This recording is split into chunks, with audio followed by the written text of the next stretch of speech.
Welcome, everybody. Today, there are close to 8 human beings living on Earth. Inequality is present all over the world in more than one way. The energetic sector is, of course, no exception. If we want to have a world where clean energy is assured for everyone, we must change the leadership in the energetic sector to have a real change. Leadership that must be inclusive and thoughtful of the people it desires to benefit, which is why today we are with Eduarda Zhogbi, who will talk about inclusion and equality in the energetic sector. She is political scientist and master's study in public administration with a focus on energy and the environment at Columbia University. She has experience in government relations and project management in the area of climate change and sustainable infrastructure. In Brazil, she worked at the IDB supporting in the design of international cooperation of projects with the Brazilian government in the areas of green finance, renewable energy, and forests. Eduarda, thank you so much for being here today. Thank you very much, Alejandro, and thank you all for the invitation to be here today. It's a huge honor. And I think that, okay, you have made a great introduction of who I am, but maybe just one small comment is that until recently, I was also working for Sustainable Energy for All. So you're going to notice that most of my presentation will be focused on energy access and bringing the gender perspective into SDG 7. I also want to start by apologizing because these slides will be half in English, half in Portuguese. So hopefully everyone will be able to understand, but I'm going to be explaining everything. And I think that just to kickstart the presentation, the first thing that I wanted to bring today is what is the SDG 7? So we all know that the UN has established the Agenda 2030 with 17 Sustainable Development Goals. And Sustainable Development Goal number 7 has to do with the universal access to reliable, modern, and clean energy for all. And what this means, most times people will think that it is only regarding renewable energy, when in reality, SDG 7 is talking about electricity access, clean fuels for cooking, increasing renewable energy, and also increasing energy efficiency. And then finally, also providing the technology and investments needed to get to a cleaner energy pathway. And here to the right of my screen, you will see that there are some very interesting findings when you compare how we were on all these sectors in 2010 and how we are in 2020. So this report is very recent, and I like bringing these numbers because sometimes we lose our hope when it comes to climate change and the energy sector, but in reality, we have improved in multiple ways throughout the years. Although I still think that we have even more room of improvement. So for example, from 2010 till today, we used to have 1.2 billion people that did not have access to electricity. And today this gap is close to 800 million people, which is not, again, not great. We still have to do something about this, but there has been an improvement. But then when we talk about clean cooking, you can see that the improvement was much smaller when we talk about 10 years in space, from 3 billion to 2.8 billion. And then when it comes to the amount of renewable energy consumption, there was also an improvement, but not as great as I would have liked it to see. Energy intensity has also reduced, given basically the improvement of efficiency throughout our energy system. And thankfully, finance for the energy sector has doubled in 10 years, which is also a good sign, but it's still not enough. Here, this map will show you how we are in terms of electricity access, and you'll be able to see that the biggest gaps are in Africa. There are some gaps in Southeast Asia and in Latin America. And when we talk about electricity access here, even though the greatest gaps is in sub-Saharan Africa, when we go to Latin America, you can see that Haiti has an extremely low level of access to electricity. And we also have other countries such as Bolivia, Nicaragua, and Honduras that also still have a gap.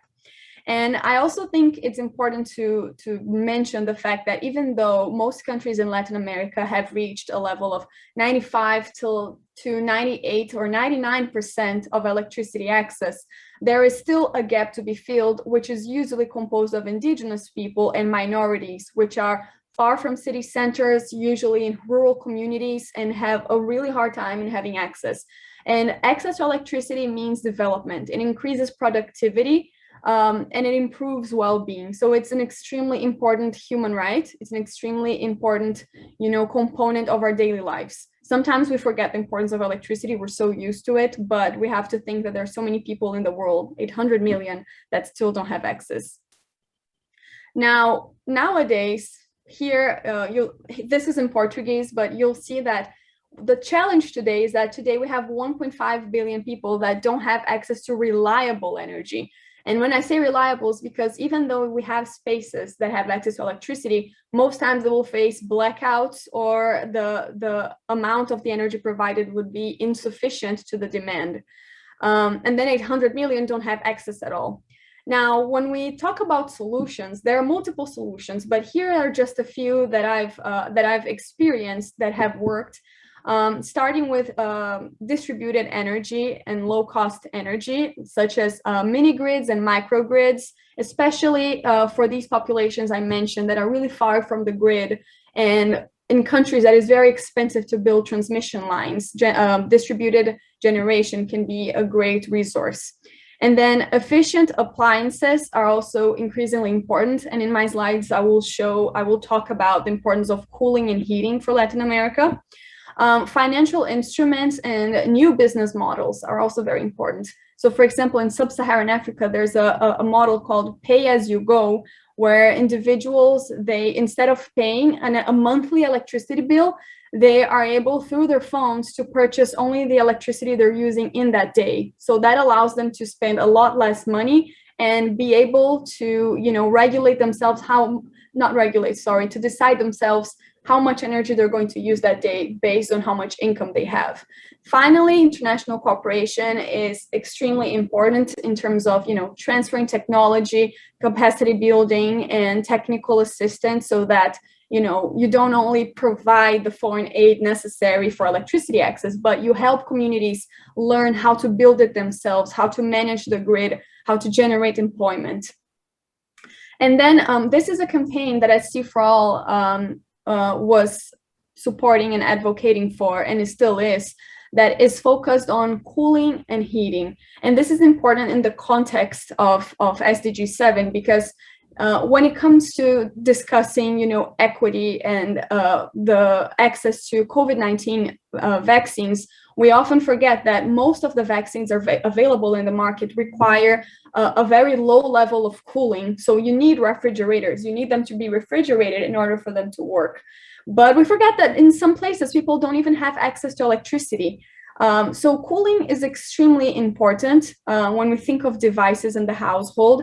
And it's also important in terms of food security, because there are some countries that, even though, people are spending hours and hours in crops and in the agricultural sector, but they don't have places to store it. So they can lose up to 50% of everything that they have produced because they can't store it. So cooling is extremely important. And here you'll see that over 1 billion people lack access to sustainable cooling. And a further 2.2 million have inefficient cooling. And inefficient means that these appliances are demanding a lot more energy than they should if people had more efficient appliances that were less energy intense. SC for All was advocating for, cooling is not a luxury. And we used to, you will see these hashtags, and you can definitely use it if you have solutions, that they can highlight in their work, because this is something that I've noticed that in the energy sector, especially for youth, we have not been paying enough attention. And in terms of why is cooling so important for Latin America, I really like this moving graph, because we think that, okay, maybe electricity access is not a huge problem in a region, but when we talk about cooling, it is a huge problem. And you see here Brazil, the country I'm from, especially because Brazil is one of the countries that has one of the largest growing population of urban poor. which is similar to the problem of India, for example, and Nigeria. The fact is that in all these countries, we have a lot of people living, you know, in favelas, in slums, and in places where they usually do not have access to cooling. And these populations that are impoverished are growing because, you know, due to economic factors, we're not being able to develop as much as we could because, you know, global pandemic and other factors that I'm not gonna highlight here. But the fact is that we have to start thinking about, you know, appliances and other solutions for cooling that don't necessarily include buying an air conditioner or a fan, but also, for example, reflective roofs, painting our buildings white, also planting trees and improving well-being in cities. And then I wanted to, you know, talk more about clean cooking, because when we start bringing gender into the conversation, and when we talk about lack of electricity access, we have to discuss the relationship between, you know, women and energy, the fact that women are different energy consumers, and in the countries with the greatest clean cooking gaps, which are also Sub-Saharan Africa, Southeast Asia, and Latin America, clean cooking affects mostly women and children. And in this case, I also bring here the importance of natural gas. When we discuss the energy transition, we have to always keep in mind that there is this, you know, dichotomy of let's stop using fossil fuels, but also the fact that, you know, women and children are being extremely exposed to other fuels that are more pollutant to themselves, to the environment, to their health. And that also contributes to massive deforestation in their countries. So, you know, trying to deploy LPG in these places is extremely important, you know, to improve the access of clean cooking. And there are multiple companies that are arising in all these regions that are led by women, creating different solutions for improved cook stoves, for smaller cook stoves that do not demand coal or firewood or other fuels that, you know, when you burn them, there's this, like, you know, black smoke coming in, and imagine breathing that every single day of your life, for cooking for your family, for cooking and being able to sell that food afterwards. So switching to clean cooking solutions can also free up time for more productive activities. In some countries, women and children spend half of their week fetching these fuels. So they also spend a lot of time that could be, you know, deployed for more productive activities that could help with the family's income just by fetching these fuels. And then for me, the biggest challenge is finance. As you will see here, total commitments for clean cooking in high impact countries, which are the countries that have the greatest debts, are still really slow, and especially when we compare to renewable energy investments and energy efficiency investments. So this is also something that we have as youth to advocate more for governments, especially thinking now about COP26 and the things we want to ask. This, I think, you know, more attention for clean cooking is extremely important. And this is a quick video that I hope works for everyone to learn more about cooking. What does cooking have to do with protecting the climate? A lot, it turns out. Did you know that if we transformed how people in developing countries cook, we could dramatically reduce climate-harming emissions? Some 3 billion people around the world still depend on food cooked over polluting open fires or inefficient stoves. Without access to cleaner options, families must use wood, charcoal, and other fuels to cook, filling homes with dangerous levels of smoke while causing serious harm to the climate and environment. How can we tackle climate change while building a better future for people and planet? The answer is simple: clean cooking. Clean cooking is more than preparing food using cleaner, more modern stoves and fuels.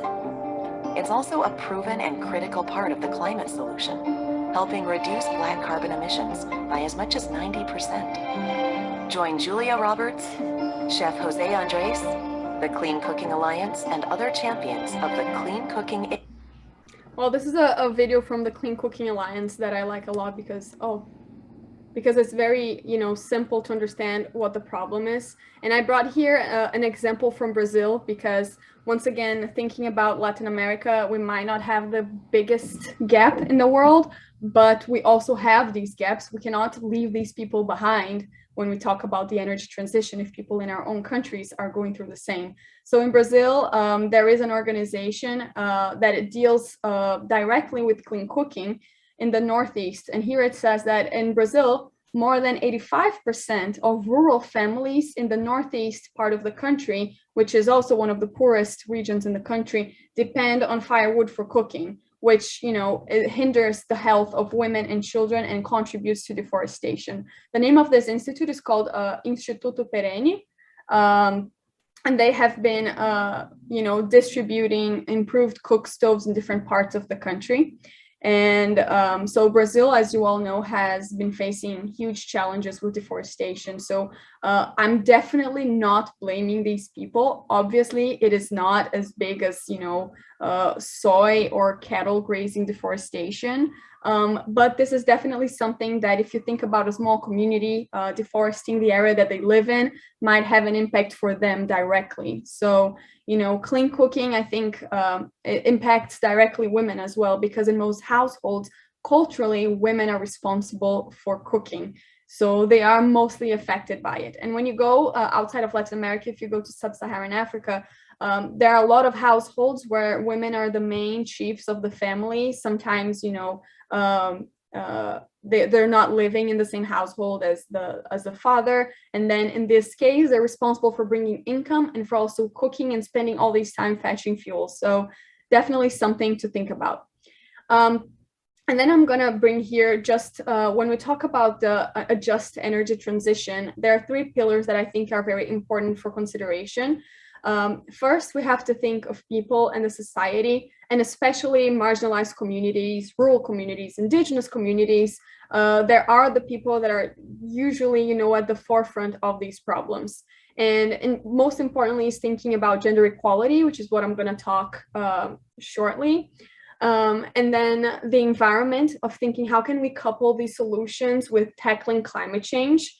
And, reducing emissions from the energy sector. Once again, Latin America has a relatively clean energy matrix in comparison to the rest of the world, but it's also, us as future leaders, it's our responsibility to think of not only how to improve our energy generation, but how can we improve our grid so that we can, use less energy, be more efficient, be more digital. So thinking about, the environment. And then the economy, we have to think about a green economy transition, thinking about workers, communities, how we can do this in a way that we're still being very productive, but not affecting, people or the environment. And so here, when it comes to, here's a slide about diversity and inclusion. I like to give a special emphasis on youth, women, and communities. With youth, all of us here, because we're the next generation of leaders, as I said, the decisions made today are going to impact us for, years and years to come. So it's very important that we, have also not only access to electricity, which is a fundamental tool for studying, for example, where, where in many places children, they come home at night, they don't have, a light bulb that enables them to study. So when you think about youth and the relationship with SDG 7 is, access to electricity or even access to clean cooking. And in many times, adolescents and girls are helping their moms to fetch these fuels when they could be easily studying. And then I wanted to also spend some more time talking about women, because a lot of the work that I used to do was trying to mainstream gender in energy projects. And when you think about gender and energy, you could think about multiple ways of why women are important to this process. And usually I talk about the fact that in order to have solutions that consider gender, we need more women in the energy sector itself. So we have an IRENA report that was published in 2019 that highlights that there are, in the renewable energy sector, there are only 32% of women represented. And in the oil and gas sector, this number drops to 22%. So I ask you, how can we have better gender solutions if we don't even have women occupying these positions? And then another piece of evidence that scares me is the fact that the World Energy Council for Women, if I'm not mistaken, there's this study that shows that women holding leadership positions or board positions in the energy sector has reached around 40% in Europe and North America. And when you look at South America, Africa, and Oceania and Asia, this number drops to 5%. So imagine, sometimes we will have women in the energy sector, but in administrative roles, or maybe, even extremely technical women who have education, who are, highly skilled, but these women are still not in leadership positions. And I think this is extremely problematic because, again, when it comes to solutions, we have to, incorporate women in the process. And then some other points, because I'm often asked, okay, so what are the solutions if we don't have enough women in the energy sector? How can we bring them in? And I think this process starts in schools. First, access to education for girls and women is a human right, and it should be something all women have access to. So it starts in the educational systems. And then one thing that is very common, and I think that most of the youth listening today will resonate with, is the fact that energy companies do not put a lot of effort in seeking talents in schools and universities.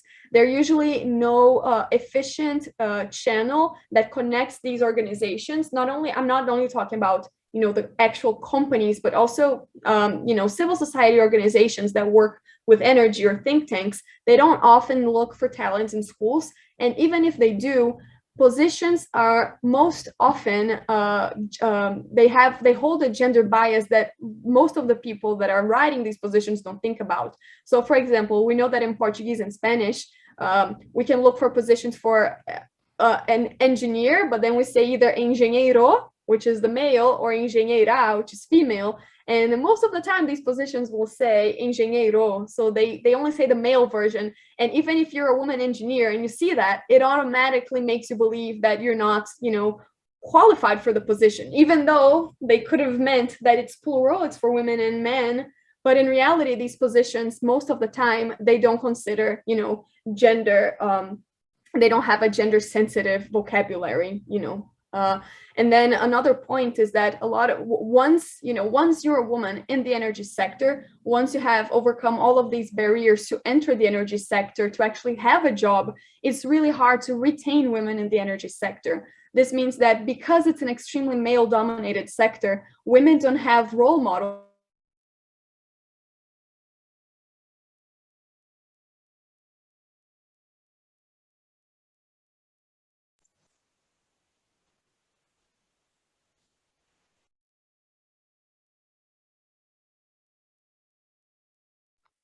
Un momento, it looks like Eduarda's internet failed a bit, so let's just wait for her to reboot.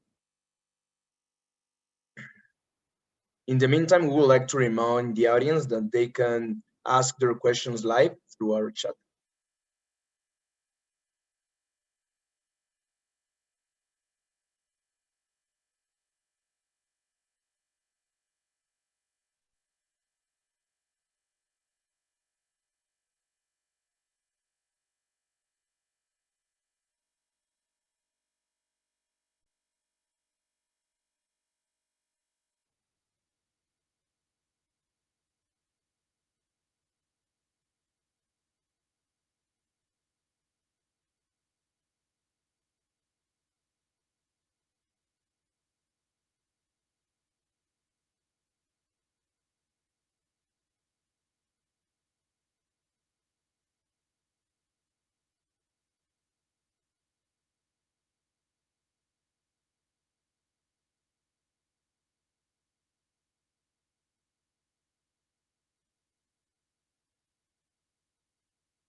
Hello, everybody. We're back with Eduarda. We apologize. We had some technical issues, as I'm sure everyone knows it may happen with this remote new life. So, Eduarda, no worries, please. Thank you. So I think that the point that I was making before is once that women overcome all of these barriers to enter the energy sector, it's also extremely complicated to, retain women in these positions. Most of the time, they don't have a role model to look up to because there are no women present in leadership positions, or because you will see that there's a huge wage disparity in which they're not making the same as their male colleagues, or even a promotion that they'll notice that their male colleagues are getting when they actually are not, just because of gender. So this is a reality for most women, and it's incredibly hard to tackle this problem. And then when it comes to solutions, as I was saying, we need more organizations engaging with women, from an entry-level perspective. We need also organizations to make pledges. So now, not to name a few, but NG is an example of an organization that has already pledged to have 50% of their board members being women in different parts of the world, in their different country offices. And I think that these commitments are extremely important, not only for the private sector level, but also for the public sector.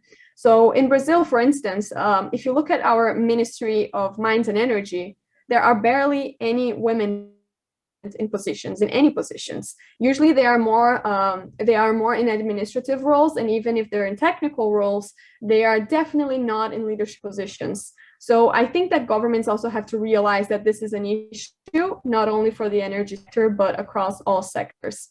And then finally, doing quotas for women is important, and also building capacity within organizations and within the government, because whenever I talk to my male colleagues and friends about this, sometimes they have never noticed the issue, which is normal because, we're surrounded by different global challenges around us, and sometimes you won't stop to think about this. But I think that, once you are aware that there is a problem with the gender balance in an organization, you have to do something about it, because in order to be diverse, we need more women, we need other members of the LGBTQ plus community, we need more indigenous people. This is the only way to think about a just energy transition. And I think this is it for my presentation. I'm open for questions if you have them, and I hope you enjoyed it. Thanks so much, Eduarda. It was very inspiring, very rich presentation. We do have one question from our audience. It was made while you were talking, so if you're watching live, please know that you can ask your questions right now, and Eduarda will answer them for you. So the first one we have is, which illness do women and children get because of not clean cooking? Which what? Sorry? Illness, disease. Illness. Oh, the illness is related to pollution, can be either cancer or cardiovascular or respiratory diseases. And I think I even had this data here, but I think it was in Kenya. They have noticed that there was in 2019 22,000 deaths caused by pollution from cooking in households. So this is actual a problem that also, if you think about government budgets, it's also something to consider, that people are getting more and more sick, and usually these people are women and children. All right, thank you so much. We do have another question, and it says, what actions can we take to stop the rural communities to stop using firewood as fuel, or are there programs in this regard? Yes, I mentioned in the presentation Instituto Perene that is doing this type of work. And I think that one of the main important things for governments to do is raising awareness through campaigns. In Latin America, it's very common for you to be like in a rural community, and sometimes you will have access to a radio or to a television. But we know that most of the times, propaganda or the media, they don't really focus on climate change and on how to prevent health hazards that are related to clean cooking. So I think that it starts with raising awareness, with going to these places, with having public policies that are thinking about these people. So for instance, most countries that have problems with clean cooking, including in Latin America, don't have a national policy for clean cooking, or they don't have a bill, or they don't have legislation. So how are you going to raise awareness and to mobilize people to do things differently if you actually, if you don't even have a policy. I know in Brazil that we have a public policy for distributing LPG, for taking the actual like gas to households, especially because gas has been having higher and higher prices lately. So this will also be a problem when you think about, in terms of energy poverty. People are not only not being able to afford electricity bills, but even to buy gas, it's becoming increasingly expensive. So it's another challenge. How can we think about, governments, instead of subsidizing fossil fuels, start subsidizing, for example, access to natural gas in households to help with cooking in places that women are so dependent on pollutant fuels? Okay, thank you very much. This is not a question from the audience, but from myself. It's you mentioned a very big discrepancy with gender equality or gender participation in leadership roles between the United States and Europe and the rest of the world. So who do you think will be the next one to join this trend? Do you think it will go because of the social side, or do you think it will go because of the economic side, people realizing inclusion also benefits the business side of things? Yeah, no, that is a great question. I think that I would not be able to bet who's going to be next in terms of regions, because I think we're all in the same level, in the sense that, in all these regions we have huge disparities in gender, and we're aware that in North America and in Europe, gender equality is, they have better indexes, and when you look at UN Women numbers, but I think that it's going to come more from the economic side and the private sector more than anything, because one example is companies are caring more and more about ESG, which is environmental social governance.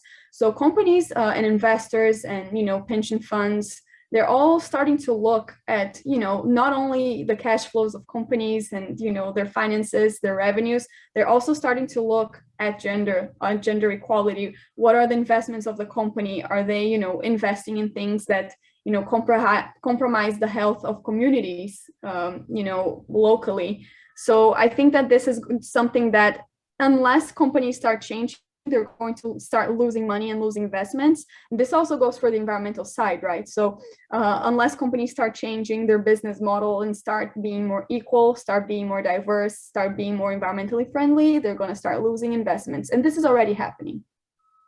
All right. Thank you very much for that answer.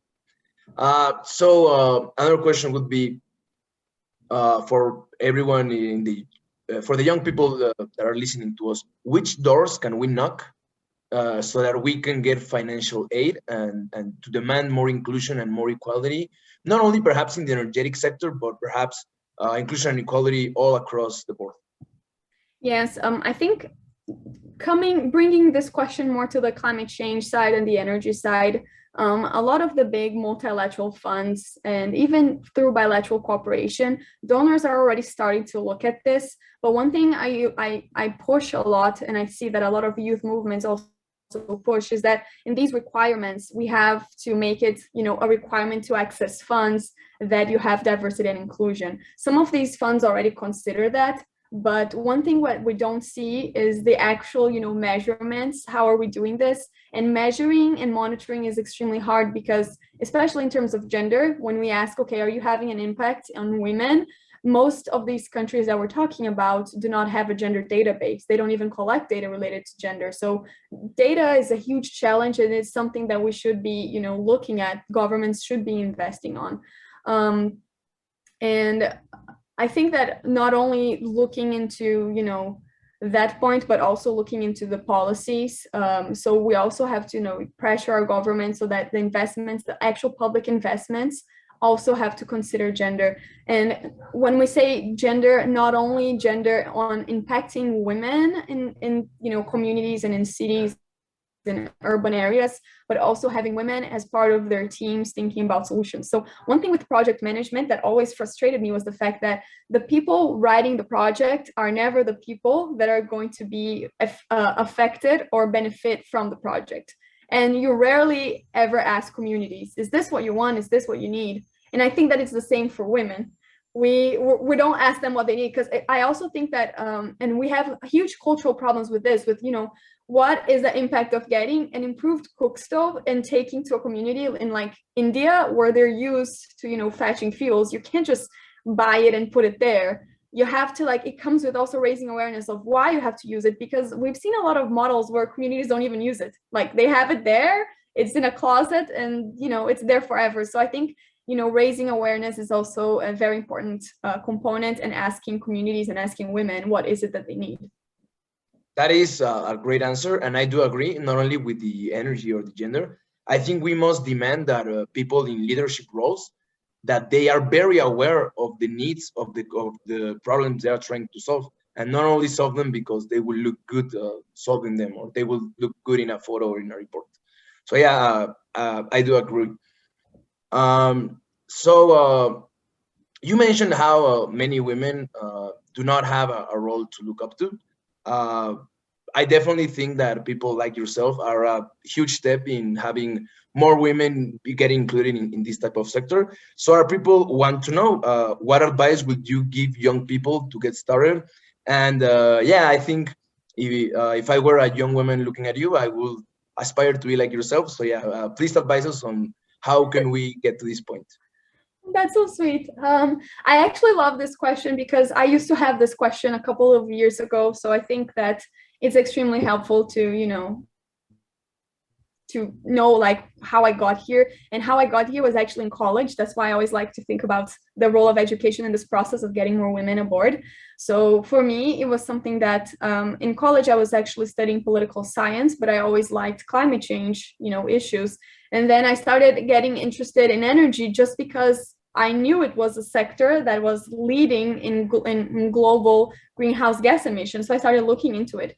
And the way I got in the energy sector was through an internship. I used to intern at the British Embassy in Brazil. And then I started learning more about the sector and trying to like follow stakeholders. When I say follow, it's not like stalking them, but following them, you know, on social media. What are they talking about? What are the main trends? Because it is important to not only know, you know, the technical terms of energy and like reading new reports, but also important to know your government's positions, the people that are making decisions, like what are they thinking, what you know, what their opinions are on different energy technologies or policies. And sometimes you're more effective, you know, trying to get to know these people informally, you know, attending an event and they are a speaker and you just go talk to them and you make a new connection. Then, you know, thinking that you're not able to do something like this, that they won't hear. You would be surprised with the amount of people that are actually like eager to hearing about voices of, you know, of youth and women in these events. Another thing that I would say is use LinkedIn. I know people hate it. I know it's not intuitive, but it is an extremely important tool to get to know people in the sector. And I'm talking about getting to know people in the sector because networking, I think, is the most important component of, you know, of how to get here, because knowing people is how you're going to get a job. It's how you're going to get an opportunity to speak at an event, like today, because I knew someone that knew someone. So I think that making these connections, you always end up knowing the people working in the energy sector. And we're very like-minded. You know, we all want a green transition. We all want better jobs. We all want to think about, you know, community. So that's very important. And then finally, because I'm being very long in my answer, study the energy sector. I'm currently doing my master's and I'm doing it in energy policy because energy is such a complex field that even if you know a lot, you don't know enough. Even if you're a minister, you don't know enough. Like there's so much going on in the energy sector. Every week there's a new technology, there's innovation happening in different countries. So I think that I'm all for, you know, South-South cooperation. Sometimes we from Latin America, we like to look at what Europe and the US are doing, which is great for having, you know, a baseline of what's going on. But we forget that many countries are actually in Latin America being very successful in different types of policies that we can, you know, replicate. So, for example, in the beginning of my presentation, I mentioned that Sub-Saharan Africa does a lot of pay-as-you-go, which is a business model for electricity access. And in Latin America, only Peru is doing it. So why aren't more countries like using pay-go? Why aren't we looking at Peru's experience instead of trying to do something more expensive that might be ineffective in our region? So anyway, study because studying is important. And sorry, I'm being very long on my answer, but get engaged with youth movements, so LASES is a great way to meet people. And also I like to mention the SDG 7 Youth Constituency and Student Energy in Brazil, Mundo, which is where I started, and how I got more into the energy sector. Anyway, network and study and start building your career. All right. Thank you so much, Eduarda. Those are all of our questions. We want to thank you very much for this. And I think we got to a pretty good conclusion, which is education. And I think the root of all the change will be education. So yeah, I invite people to use platforms like LASES or any other platform, we don't mind, as long as we are informed about climate change. Because if we want to demand our authorities in the future, we need to be very, very informed, so that it does not happen like we know it's happening nowadays, where since people are not aware of, they're aware of the issues, but they're not aware of the implications on of the little things, where companies do some things that we don't realize how impactful they are in our ecosystem. And I think the only way to fight that is with education. So yeah, I think that it's a pretty good advice as well. So if you don't want to add anything else, I would like to thank you very much and to thank everyone present in this talk. So thank you. Thank you. Thank you very much. La educación se renueva y nosotros también.